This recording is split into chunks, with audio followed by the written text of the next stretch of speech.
Thank you very much. Thank you, Dr. Kleinrock. It's a pleasure to be here. It's an honor.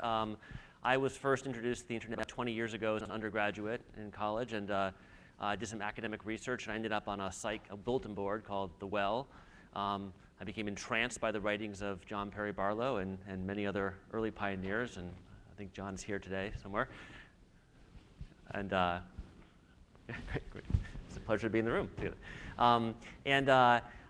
Since then, I've spent the last 18 years, my entire career, working in digital business models for large media companies. And it's been a very, very interesting time for me. I spent 8 years working for a computer magazine company, and then 8 years working in the music industry, and the last 2 years working at Warner Brothers. And I want to talk today about how the internet has impacted digital media, really impacted media, kind of from the perspective of a large media company, and somewhat from a commercial perspective, and from the perspective that I think there are a lot of very interesting things to come in the future, a lot of very interesting things that have happened, but some real lessons to learn about how you make this work going forward. And there are really three significant themes that I thought about in sort of preparing this, and that I want to kind of start with.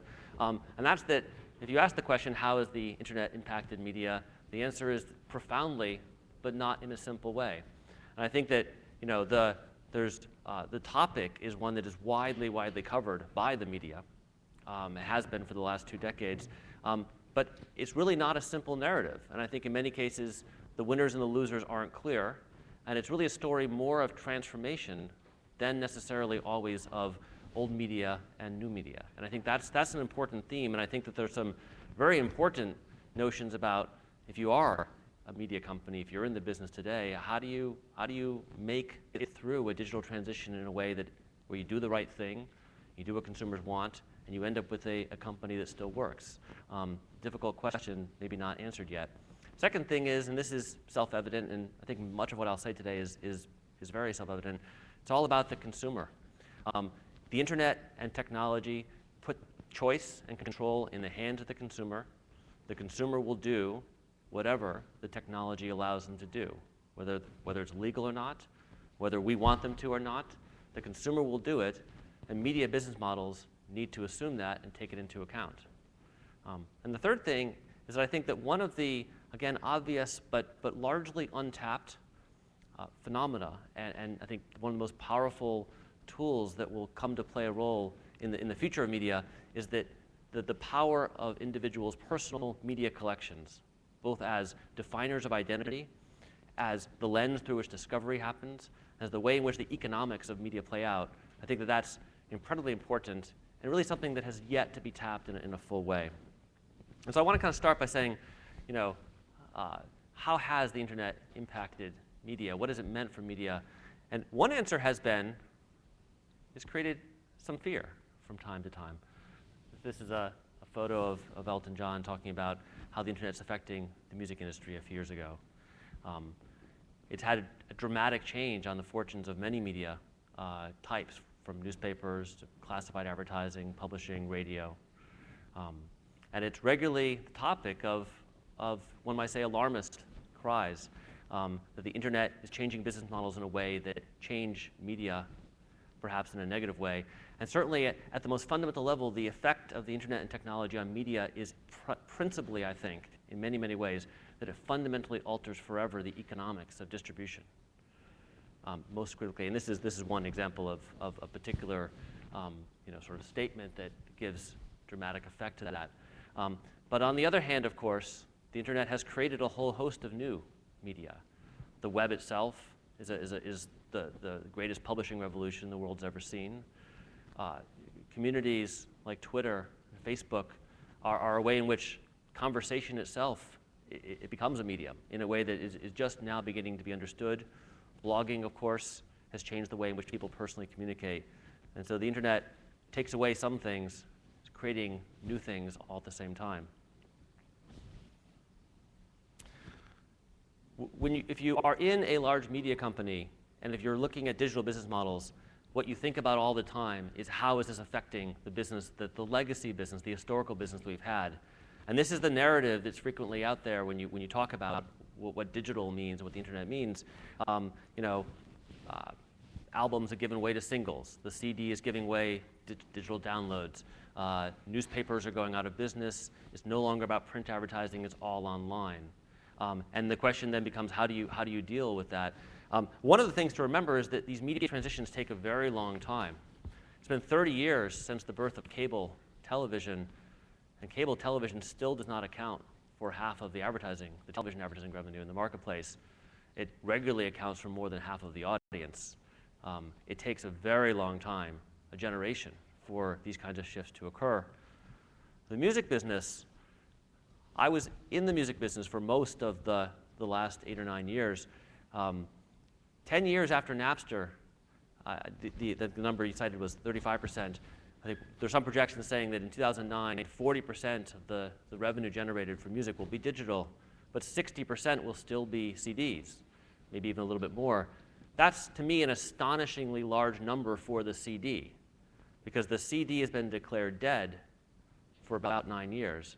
And it's taken a long time for that to happen, even though music is perhaps one of the most challenged and deeply affected of industries.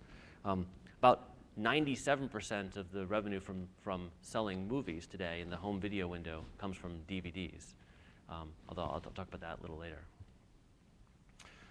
Something I think, nothing new here, but I think one of the previous speakers mentioned that movie and video as a category has been managing the transition to digital better than some other industries. And one of the reasons for that is that it hasn't yet hit us completely.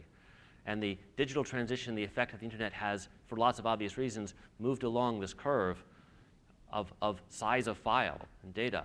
There are 5 orders of magnitude between the amount of sort of file space you need to reflect the content in a book or a magazine, all the way up to the amount of file space you need, the file size you need to reflect a full resolution Blu-ray, high-definition video, 27 to 50 gigs. Luckily, 5 or 6 orders of magnitude of price decrease in the cost per gigabyte of storage over the same period of time. Unfortunately, only about 2 orders of magnitude of change in the average speed of connectivity of the American household. If you go from the 56 kilobit modem all the way up to the 5 megabits per second connection today, about 2 orders of magnitude there, about 5 orders of magnitude in terms of the file sizes of content people are trying to receive. We've made it a lot easier to copy than to receive it into your home. That's one of the ways in which the American infrastructure lags that of our international counterparts in many ways. It's an interesting technology fact. Information wants to be free. This is obviously a slogan that reflects a complicated and very sophisticated ethos, but it's also used from time to time to talk about whether information or content should exist in paid form in a digital world when the marginal cost of replication becomes nearly zero. The problem is that even if the marginal cost of distribution or replication is zero, of course, it's expensive to make the information. It's expensive to get it created, expensive to make it good. And in fact, as other speakers have noted, there's a robust market for paid information. Consumers are more than willing, they're thrilled to pay for the products they want for high quality content. It's an $8 billion paid information market in the US today. That ranges from paying for dating services and professional information to buying movies and music online. It doesn't include things like cable video on demand. And this market is only going to grow. I want to shift for a moment to the movie business, which is where I am now, and just talk a little bit about I think some of the themes that we think about looking at digital and how it's affecting our business. The movie business is about an $80 billion industry worldwide in terms of the amount of money that consumers spend on it all around the world. And if you look at how much revenue comes into a movie studio by window, by sort of time of release, this is across the entire industry, and these are just kind of sort of broad approximate figures. But a little less than 20% of the revenue associated with a movie comes in from the movie exhibition itself. And about half of the revenue comes from the enterprise of selling in what we call the home video window, which is when you can buy a DVD or rent it in a Blockbuster or get it video on demand or purchase it from an iTunes or Sony or a Microsoft. And of that 50%, only 5% is coming from digital. 5% of the 100, 10% of the 50%. And then the remainder comes from various kinds of television exploitation. And that's how the movie industry breaks up. But that digital piece, which has been very small, is getting very big and is following the trend that we've seen in the music industry and other industries. It'll quadruple over the next 5 years. And fundamentally, we're seeing all the same changes happen in the video industry, the entertainment industry that we've seen in other media. It used to be that there were relatively few choices. Now there are a tremendous number. It used to be that content was mostly programmed. Increasingly, consumers want it to be on demand. It used to be that content was exclusively developed by professionals using expensive tools. Now, increasingly, there's a large user-generated component to content, certainly in the video space, and the cost of production is becoming much, much less. It used to be that there was a great deal of control over when and how a consumer could watch content. Now, increasingly, the consumer decides when, where, and how they want to access their content, and on and on. These changes are not unique to the industry of movies and television. They're the same ones we saw in all other digital media industries, but they're affecting the industry in some new ways. And perhaps most importantly, the movie and TV industries have had some time to see what's happened in other marketplaces. And in a lot of ways, what happened in the music industry is a very straightforward canary in the coal mine. The music industry tells you what happens if you don't react quickly, and it tells you what happens if you don't have the consumer and the customer as your central point of focus. Today, we sell movies online. We didn't used to a few years ago. Apple is the largest seller of movies, but there are many others, and this is a robust and rapidly growing business. I want to talk a little bit about how I think a forward-thinking media company, some examples of how you can adapt to the changes that digital brings. The internet allows consumers, makes consumers want to access content whenever, wherever they can. That becomes the key demand. And this is what we're doing. This is what we're doing all around the industry, making content that used to be available only in linear form or only at a particular time, available on demand. You decide when you want to watch it, how you want to watch it, on what device, developing business models around this. The internet makes consumers wonder why content isn't available. Warner Brothers has 7,000 movies in its catalog. About 2,500 of them have ever been put on a DVD. And if you go into a Walmart, you'll find 400 of them. So most of our content can't be found in any physical form in the store that most people visit, in the stores that most people visit. And even if you go to buy it on Amazon or somewhere else like that, you can only find some of it. And so in response to the fact that that's unacceptable in the digital world, where if we don't make it available, the consumer will go find it somewhere. And in fact, it used to be that with movies that we did not make available on DVD, when they played on television, consumers would copy them on their TiVos, burn them to a DVD, and sell them on eBay for $50. Special limited edition releases. And we decided that was a bad business model for us in a lot of ways. And so we and other studios have launched a program where we take all of our content that, for whatever reason, doesn't make sense to release commercially in DVD form. It doesn't make, there aren't enough people to make commercial sense to, say, print 1 million copies and ship them around the world. We're using manufacturing on-demand technologies. When somebody orders the DVD, we press it, we send it to them. And we're doing that with our movies that aren't on DVD. We're starting to do it with television seasons. When you have a show that has a great first season and a fantastic body of fans, but for whatever reason doesn't get picked up, that show never goes on DVD, because history has taught us that if there isn't a second season to galvanize interest in the first season, people don't buy the DVD of the first season. So there are a lot of orphaned first seasons out there that have never been on DVD. They're not available anywhere for purchase. We're starting to make those available.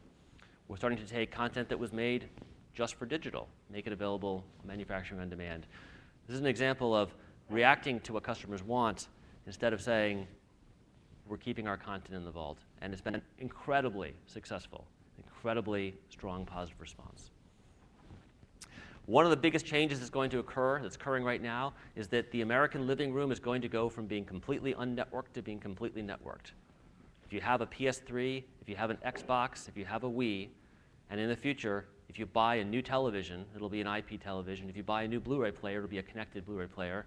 And you may have an Apple TV or any number of other devices that are custom for your video experience. And they'll all have either an Ethernet port or a Wi-Fi radio in them. And your television viewing experience is going to be connected. And that's a fundamental, revolutionary change. Never existed before. And it's going to happen, I think, very, very quickly here and around the world. One of the things that means is that your actual viewing experience can be a connected one. Every Blu-ray disc comes with BD Live. BD Live is a software technology for connecting your disc to the internet. In the same way that if you put a PS3, PlayStation disc into a PS3 player, the first thing it does usually, before you start playing the game, is try to connect to the PlayStation network, log you in, figure out who you are, compare your ratings and your scores to other people's. The first thing that happens is that the network gets connected to. That's going to be the case with Blu-ray movies as well. This is an example of something we did in December with The Dark Knight.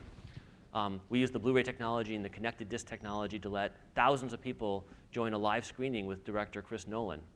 They watched the movie with him. They asked him questions. He answered the questions as the movie went on. One person asked him to convey a proposal of marriage, which was accepted. We think it's the first ever Blu-ray, BD Live mediated marriage proposal, our record. And this is, very much in its infancy, but connected television is a simple idea that will change what the internet means for media and for video in particular. And finally, there's one thing that I think that the internet and digital means for media companies, particularly today, particularly when the devices on which you consume media are increasingly ubiquitously connected to the cloud, is that media companies need to think like, and in some ways become, software companies, at least in parts of their business. The business of distribution is becoming a software business. The internet is a software environment. Thinking about what consumers are doing requires that you think about what clients look like, what the user experience is like. And I think that is a critical thing for media companies in all categories. And on that theme, I think that what you'll see, particularly in the movie and television space, is that the business of helping consumers to manage their video collections, to collect information about what they already own, to collate information about the preferences they have, both in terms of what they've purchased, but also what they want and what they like. And bringing those kinds of information together into some type of software or cloud-based information service will become one of the most important things that media companies either do or are part of in order to help be part of the process whereby consumers discover what they want to buy in the future. And I think beginning to think about the world differently, think about the technology component of how consumers interact with media is probably the single most important thing that media companies can do. Thank you.